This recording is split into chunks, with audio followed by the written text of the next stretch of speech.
boys and girls. So we're over here at our whiteboard for our first message of the week.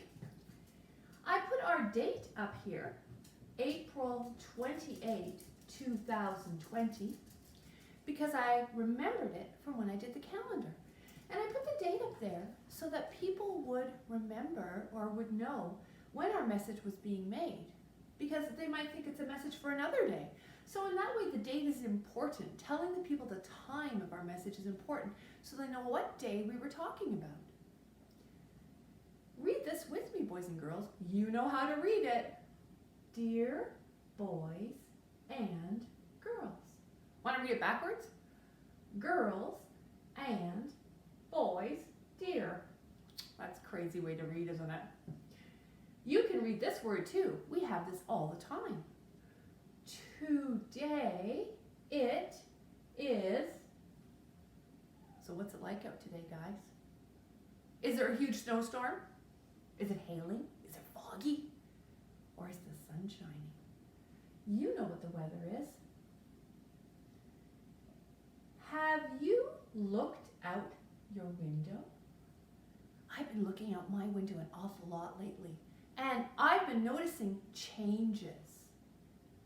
In the front of my lawn, there used to be a huge hill of snow, but now that snow got smaller and smaller and smaller, and all of a sudden, I see grass. I see signs of spring. What signs of spring do you see? What signs do you see? Do you see grass at your place? Do you see something else?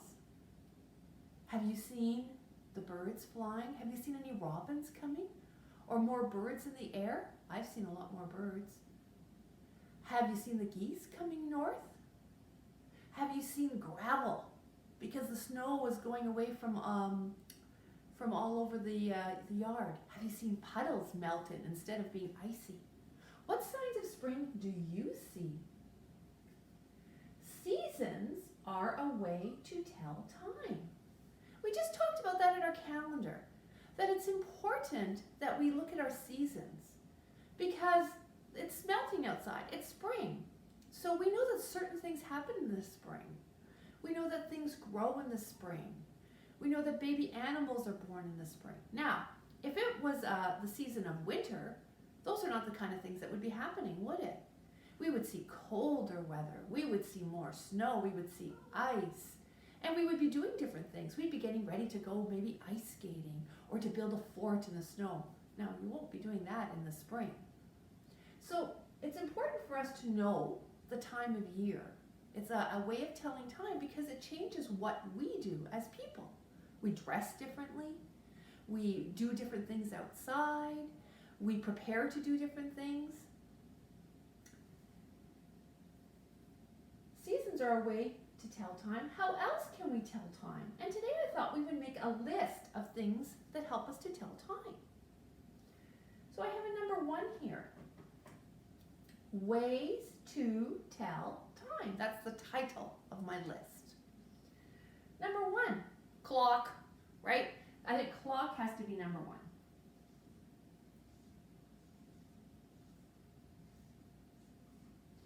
At school, the clock is a very important part of our day. Ms. Vex is always checking, oh, is it time for French on the clock? Oh, is it time for lunch? Oh, is it time to go outside and play?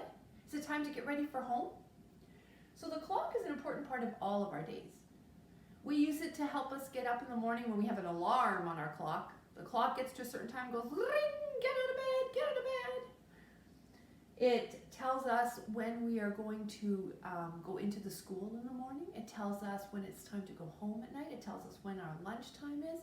So the clock is an important part of our day at school and probably at your mommy or daddy's work.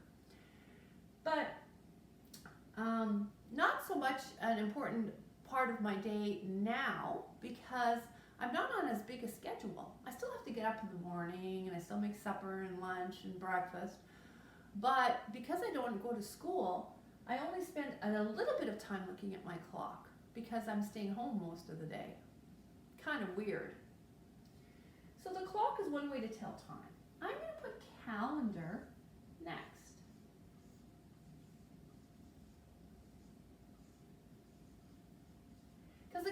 calendar tells us time in a different way.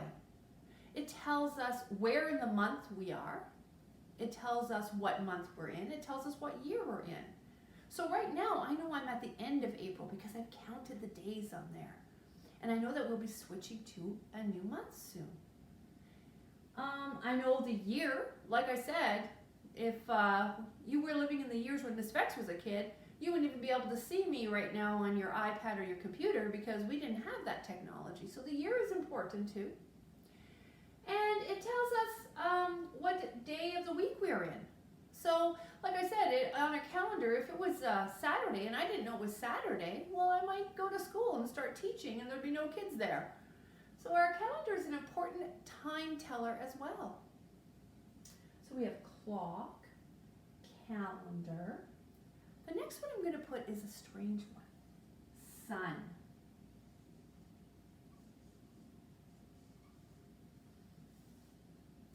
The sun tells us the time as well. When the sun is up high in the sky, we usually know that that is not the time to go to sleep, right? Because we know this is the time to be up and doing things.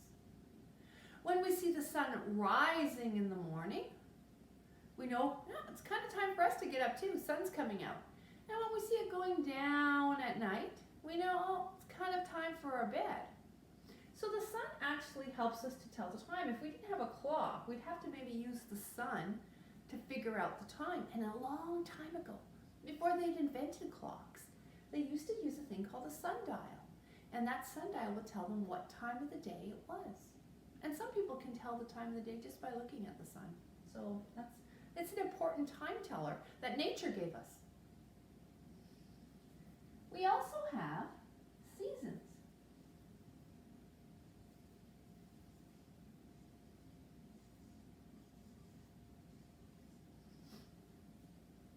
So the seasons are an important time teller for us too, because they tell us what time of year it is.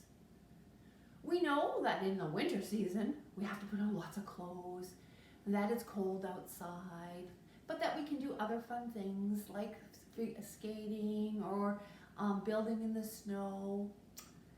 We know that in the summertime it's warm out, and we can put on our bathing suits and go in the lake, or we can run through the sprinkler or play in our pool. Because the season tells us what kind of weather or what kind of things we can do.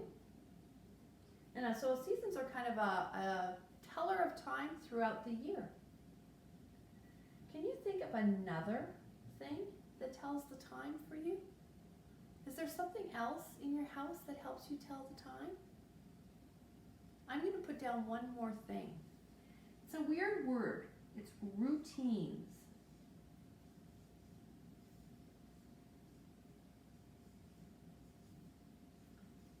Routines are a great way to tell time. At the beginning, when JKs first come to school, one of the things they always ask me, is it home time yet? Is it time to go on the bus yet? So one of the things I teach them is work a little, break, work a little, break, work, home time. So they learn the routine that we have to work, then we have something to eat and play outside, then we have to work, then we have to play outside, then we do a little bit more work, then we go home. And when they learn that routine, they can kind of tell what time of the day it is. Okay, we've worked and we had one little break, so I know we still have a little bit more of the day to go. So routines are an important part of telling time too, because you know what's going to happen next. At your house right now, I'm not sure how much routine we have. Miss Vex has less routine when she stays at home than she does when she goes to school. So it's a little harder to tell the time. It might be middle of the afternoon and I'm like, oh, okay, I thought it was just lunchtime. I'm not sure how your routines are going. Today, when you go out into your home, I'd like you to find me something in your house that tells the time. It could be a clock, a calendar. It could be looking outside your window at the sun. It could be looking at your season, or it could be maybe something you could show me in your routine. And please post that to our Facebook group or put it in our messenger, because I'd like to see what it is you are using to tell time in your house. Talk to you later, guys.